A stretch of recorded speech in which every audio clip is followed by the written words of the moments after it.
চিন্তা করো বন্ধুরা, বাংলাদেশি একটা নায়ক, সে দিন দিন এত ইয়াং হয়ে যাচ্ছে, আর এই রকস্টার সিনেমাতে সে আগুন নামে পরিচিত। আগুন। আর এখানে প্রেমে হয়তো সেকা খেয়েছে, তাই এই জন্য সিগারেট, মদ, গাঁজা, ইয়াবা এগুলো খাচ্ছে।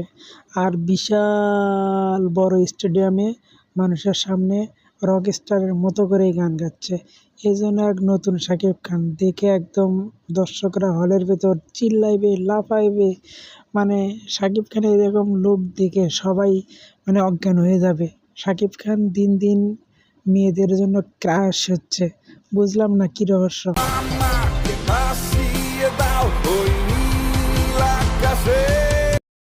দেখে মনে হচ্ছে 22 বছরের একজন যুবক, তার ঠোঁটে মুখে তার প্রেমের ছ্যাঁকা খাওয়ার যে চিহ্ন, আর সে গায়ক হিসেবে মাশাআল্লাহ।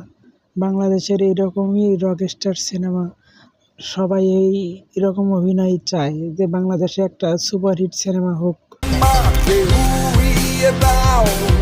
শাকিব খানের যে হেয়ার স্টাইল দেখে তো আবার ছেলেরা ক্রাশ খাইব, মেয়েরাও ক্রাশ খাইব। দিন দিন বেচারা যে স্মার্ট হচ্ছে, জানি না কোন ধানের চাল খায় আর কি ক্রিম ব্যবহার করে। শাকিব খানকে বলবো, ভাই আপনার রূপের রহস্য আমাদেরকে একটু জানাইন। আপনি একাই শুধু সুন্দর হবেন, আর আপনার যে চেহারার লুক, মাশাআল্লাহ, আল্লাহ আপনাকে নিজের হাতে সব কিছু দিয়েছে। 1000 বছর বেঁচে থাকেন ভাই, মানুষের পাশে থাকেন সুখে দুঃখে। আপনার যত ফ্যান ফলোয়ার, আপনি ভাই দিন দিন অনেক এগিয়ে যাচ্ছেন।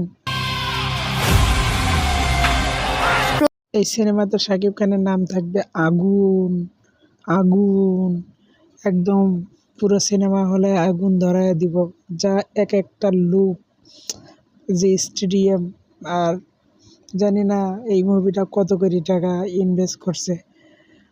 ইনশাল্লাহ বরবাদকে পেছনে ফেলে দেবে, তুফানকে পেছনে ফেলে দেবে, প্রিয়তমাকে পেছনে ফেলে দিবে। ইতিহাস গড়বে এই রকস্টার। একদম 100 থেকে 200 কোটি টাকা ইনকাম করবে। সারা বিশ্বে শাকিব খানের এই রকস্টার সিনেমাটা চলবে। বিশ্বাস না হলে আমার কথা মিলাইয়া নিন, 1 কোটি টাকা বাজি ধরতেও আমি রাজি আছি। শাকিব খান বাংলাদেশের মধ্যে নাম্বার 1 হিরো।